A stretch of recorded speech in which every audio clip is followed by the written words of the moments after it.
నమస్తే, welcome to DY news. చిన్న వెంకన్నను దర్శించిన కలెక్టర్ వెట్రిసెల్వి. ద్వారకా తిరుమల చిన్న వెంకన్నను కలెక్టర్ వెట్రిసెల్వి సోమవారం సాయంత్రం కుటుంబ సమేతంగా దర్శించుకున్నారు. తొలిసారిగా క్షేత్రానికి విచ్చేసిన ఆమెకు అర్చకులు, అధికారులు ఆలయ మర్యాదలతో ఘన స్వాగతం పలికారు.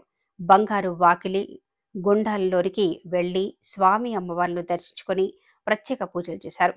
ఆలయ ముఖ మండపంలో అర్చకులు కలెక్టర్కు స్వామివారి శేషవస్త్రాన్ని అందించి వేద ఆశీర్వచనాన్ని అందజేశారు. డిప్యూటీ ఈవో ఆమెకు స్వామివారి చిత్రపటాన్ని, ప్రసాదాన్ని అందించారు.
अग्निर्भसुतिर्भव आदित्याय तेजो भव ब्रह्मायुरायुर्भव